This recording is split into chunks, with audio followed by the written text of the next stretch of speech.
WNST, no lack of things to talk about, from the Ravens play to the Raiders play to the Terps going out to Columbus this weekend to take on Ohio State, the cap season beginning, and of course a full wall-to-wall weekend for those of us who love the grand old game of bunting and baseball, and we'll see how the Red Sox and everyone else fares this weekend. Meantime, we are headed out to Oakland for a 4 p.m. game with the Raiders. The Ravens, quite frankly, a mess. The Raiders maybe just as big a mess at this point, with Derek Carr being down and E.J. Manuel coming in. This guy knows the kingdom inside and outside, the castle that is the silver and black. He's inked a book that came out about a month ago called Al Davis Behind the Raiders Shield, along with Steve Corcoran and Bruce Kibrick. He is John Kingdon. You can follow the book out at BehindTheShield.net, and we welcome him back in as a former director of college scouting for the Raiders. Hey, what's going on, man? Happy quarter pole to you.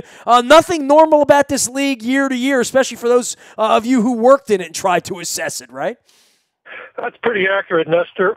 Every year, the poor reporters have to make their predictions, and as each week progresses, they're adjusting as they go along. And this one's pretty interesting. The Raiders had, coming off of last year with Derek Carr, and and they had the injury to Derek last year, but we're really going well. And then this year 2-2, and the offense has been a real disappointment. The strength of the team last year, again, was the offensive line.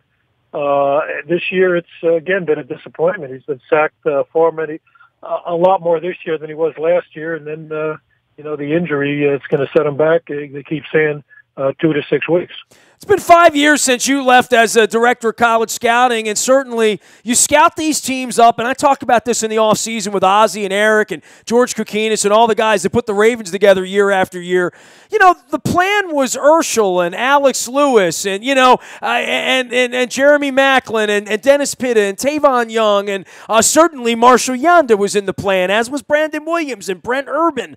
And then, it starts to become a body bag league, and at the quarter pole, when you're missing a $10 million guard and a $12 million defensive tackle, it is very, very hard to go out and play against Malik Jackson or go out and play against Shazier and Bud Dupree and the guys that the Ravens have had to go out and try to play against, with guys off the street or undrafted guys, or guys, quite frankly, that they looked at as developmental guys, not as guys that are going to be out there trying to protect their $25 million quarterback in Week 5.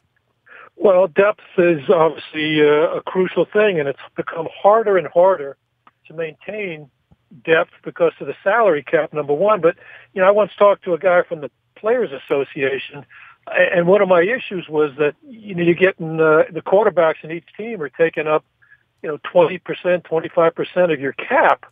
And, I always thought that maybe they should put a maximum number for the various positions. And it's not like if they don't give it to the quarterback, the owner will keep it.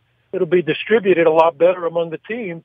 But, the way it's gone now, Derek Carr, gets $25 million. Next guy's getting $27 million. It's just going to keep jumping higher and higher. And I think, I think that's a real issue with teams maintaining depth on their team. And God forbid if one of these guys gets hurt, here's Derek Carr not playing, and he's still going to get paid, about $1.5 million for the next few weeks for not playing. Not that I'm not blaming him.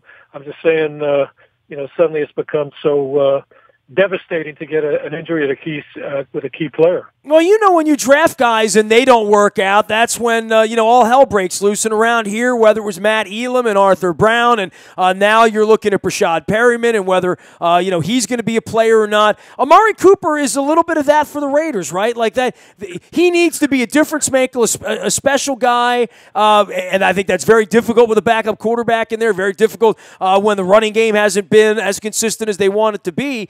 But, a lot of the spotlight on him to step up and be one of the best receivers in the National Football League. They really expected him to exactly step up this year. And there was some concern that he wasn't strong enough.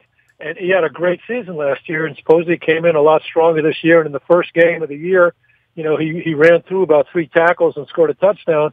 And everyone was kind of excited about it. He's just kind of fallen off this year. And even right at the end of the game, E.J. Manuel threw a ball up for grabs, and He just got pushed out of the way by the DB, so they were really counting on him to make the next step, and it just doesn't seem like it's happened. John Kington is a former director of college scouting with the Raiders. He has inked a new book on the life and times of Al Davis behind the Raiders shield. It's in a hardback. It came out a couple of weeks ago. You can Google it up. Dude, let's talk book, and then we'll get back onto the field in this matchup and the Ravens' problems and going to London and taking the knee and all the other stuff that we can discuss here. But you've written a book about Al Davis. I've written a couple of books. First off, I have great admiration for anybody that writes a book in this day and time to educate people and to put thoughts together. I think it's a wonderful thing. I've written a couple of football books on championships here and gone behind the scenes with John Harbaugh and Joe Flacco and Brian Billick and Marvin Lewis, amongst others. I love the behind-the-scenes tell-alls, especially when they're coming from the inside of someone like yourself who really saw the highs and the lows for a guy who, for better or worse, defines the best and the worst of the NFL in many ways, right? Well, that's a fair description about Al, and we tried to get behind. We put you in the draft room with Al. We put you on the field with John Gruden. And we have a chapter. We take you out on a night with John Matuzak. But we get into the football stuff. We do a lot of, behind-the-scenes stuff about, the type of person that Al was. We've got 2 whole chapters on Gruden, and then, the fiasco with Lane Kiffin. We got a chapter on Jamarcus. And then we got some stuff that guys I really like, particularly a man named Joe Madro, who not many people will remember or know, but he was a great offensive line coach, started with Sid Gilman.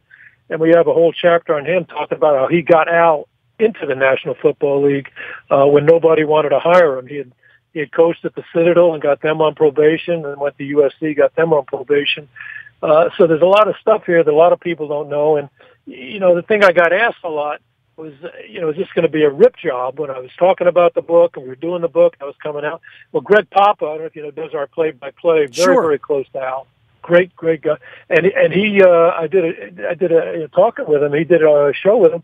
He said, this is the best book ever on Al, and I've read every single book that's ever written about Al. It's an honest story, and in fact, he calls it a treasure. So I really, I think that was a great endorsement. So I hope that will, inspire people to take a look at it, because it was really, again, you're looking for behind-the-scenes book, this is going to be it. I'm friends with Amy Trask. I've had her on from time to time, and JT the Brick's been running around out there.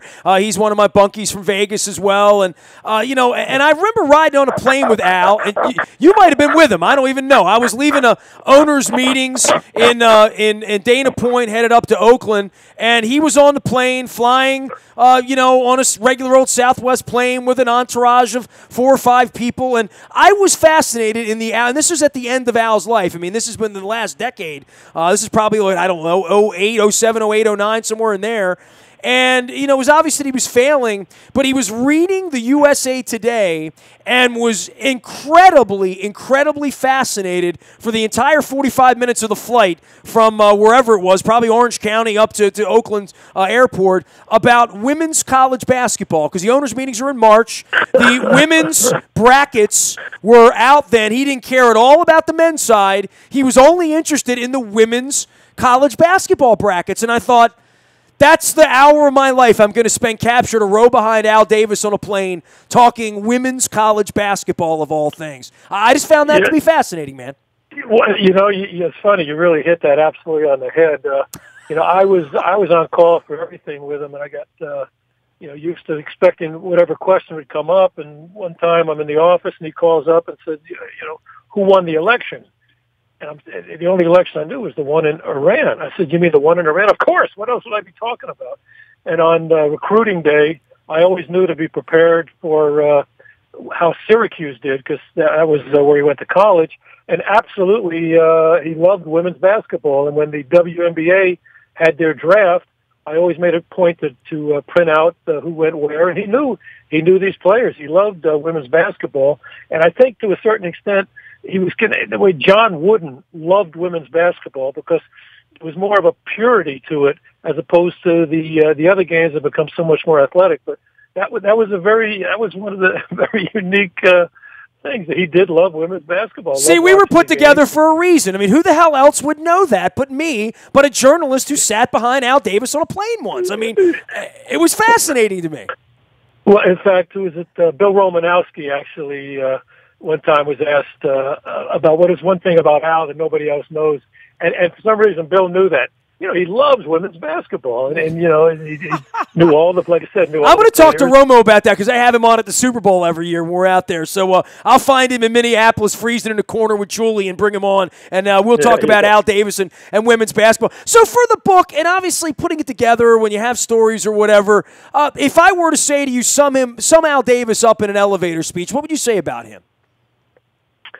I'd say that he was truly driven to be successful. He, you know, obviously had a lot of physical problems at the end, but he fought this thing right to the end. In fact, we were going to Houston, and he was doing really badly. But you know, he called me before I left for the flight, and he said, you know, maybe I'll come in tomorrow. You know, catch a special charter flight tomorrow and come in. And there's no way it was going to happen. But I said, you know what? That'd be great. You know, it'd be great for the team to see you. And he said, thank you. And those are the last words that he ever said to me, which was, you know, satisfying in one sense. But I think the worst thing I would say, if I could, says he would, someone once said, and I thought it made sense, he'd rather lose his way than win someone else's way. And I think that was an unfortunate, but he was always committed to winning, and that's pretty much it. This was his life. He loved his life, and I think if most people can say at the end of their life they did absolutely what they wanted to do every day of their life, that's a pretty good epitaph.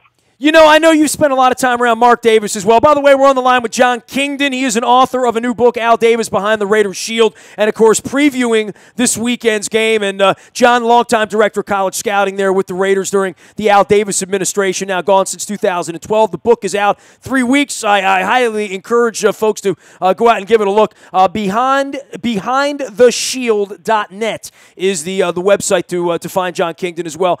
You know, I guess the last thing I would say on Al Davis and on winning and on just win baby and all of that stuff is in an era where we have corporate teams, I was over in London 10 days ago where they've bastardized the game and they're playing these god-awful Thursday night football games, and, you know, Al's left us and dead and gone, and Mark is, you know, a part of this thing. I don't think Al Davis would at all be in any way upset with his child, the offspring, the moving of the franchise to Vegas. I would feel like Al would be very celebratory of where the Raiders, in my opinion, are going to be 10 years from now, right? Well, I think, you know, I always said the irony of this whole stadium issue was that Al fought every team in the league about the right to be able to move his team and to get the new stadium.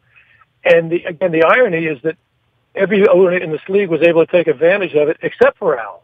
You know, Artie Modell moving to Cleveland getting a new stadium. Yeah, we had it both ways. We got kicked in the nuts by Irsay, and then because of that, it allowed Modell to come in, and it allowed us to be used as a toy and a ploy for the expansion efforts of Carolina and Jacksonville. But believe me, dude, I've been doing this 25 years. I documented all of that. I mean, it really is a weird thing, and that Al Davis is in the Hall of Fame, and Art Modell will never be allowed in the Hall of Fame. You know? No, it's crazy. But anyway, so I think he appreciates the fact they're going to get that type of stadium in Las Vegas. Now, you know, in the long term, it'd be interesting to see how that town takes it, because it's such a transient population that, you know, one of the concerns I would have is I would think that maybe half the fans in that stadium are going to be from out of town.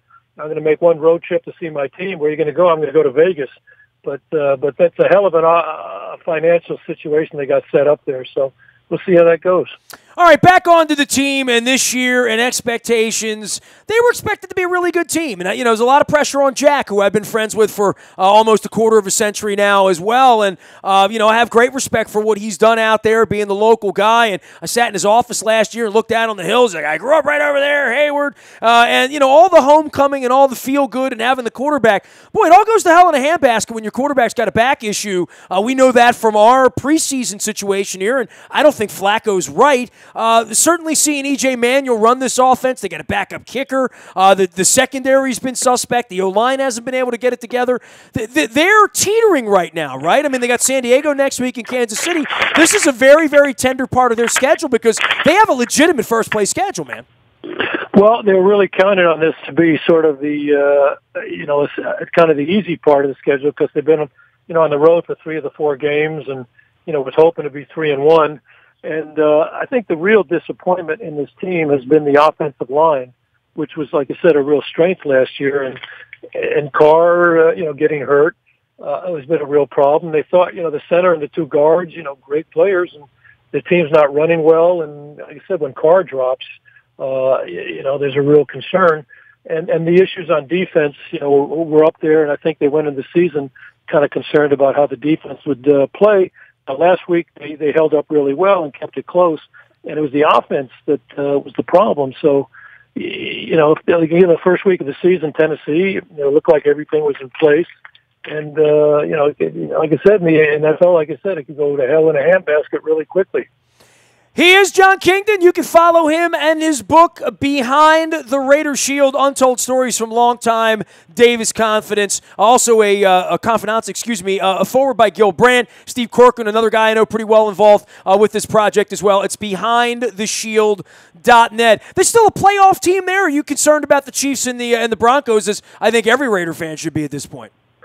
Well, it's a tough division. You got basically 3 really good teams. The Chargers, don't look like they're going to be much for anything. But yeah, there was a concern. Now suddenly you're behind 2 teams, so you got to climb not just 1 team but 2 teams. And the best thing about the NFL is you can't afford to sit around and feel sorry for yourself more than a day, if even that. And you can't feel good about yourself after a win for a game or so. So it is a quick turnover. And again, you don't take a long-term view. You just take it week by week. So again, Jack's doing a great job of keeping spirits up, and you just have to remain optimistic. I think he's saying all the right things, but I think this 3-week schedule right now coming up, Baltimore, San Diego, Kansas City, is going to go a long way to seeing where the Raiders are going to go as the season progresses. And it's hard to have your season defined with a backup quarterback in, right? I mean, as a personnel guy, that's tough to take, right? Well, Baltimore with Earl Morrall had like the best backup ever. Yeah, he did. He did it in Miami. E.J. Manuel, is a talented guy, just hasn't done it. But it's a little. It can be a little telling. You have to put your future on a guy who just hasn't been able to deliver. So, but he's got a week to prepare. I'll give him that much. Hopefully, for his sake, that they'll design the game plan around his strengths and weaknesses. Are you a guy that thinks Marshawn Lynch can still be a difference maker? I was a little apprehensive about that because it's so hard to turn it on and turn it off. And he was away for 2 years. Now, talking to people at camp, they said he looked great and really showed it. But and maybe this is what we're talking about with the offensive line not being as dominant as they wanted it to be. Because he's at a point where the great backs, even if there's very little hole there, they can manage something. But I think at this point, he is not a creator like he was at his peak. But I think if somehow the line puts it together and he can get some space to move, he can be effective. But so far, they haven't been able to do it for him. Hey, great having you on. I really appreciate you taking some time. Good luck with the book, man. I know what a labor of love it is and how nice it is to have it in your hands once it's out and also to have people reading it and sharing kind words for it, because I know how much work you put into it. We'll keep a lookout for you, John. Really appreciate the time. Thanks for coming on with us this week, man. Nestor, great pleasure on my half, and good luck to you guys this rest of the season. Keep the faith after 7 o'clock on Sunday night. We'll see how it goes here. 2-2 versus 2-2. Raiders and Ravens at 4 o'clock East Coast time. We'll be watching as well. Out on Twitter, Facebook, LinkedIn, Snapchat, Instagram, and everywhere we go. Nasty at WNST.net finds me. We're out in the buyatoyota.com audio vault 24 hours a day from anywhere in the world. You can find us on your mobile device anywhere it goes. We go. The morning newspaper delivers to your email inbox digitally, also to your mobile device at 7 a.m. each and every morning. That's powered up by Planet Fitness and PlanetFitness.com. Any breaking news, anything going on with the Ravens roster, you'll get it first on the WNST text service. That's all brought to you by Coons Ford of Security Boulevard. Dennis Colazzos hosts the SSV on WNST here from 3 until 5 each and every Thursday. It is the Sunday Sports Voice, now heard on Thursdays here on WNST. We are WNST.net, AM 1570, and WNST Towson, Baltimore, and we never stop talking Baltimore sports.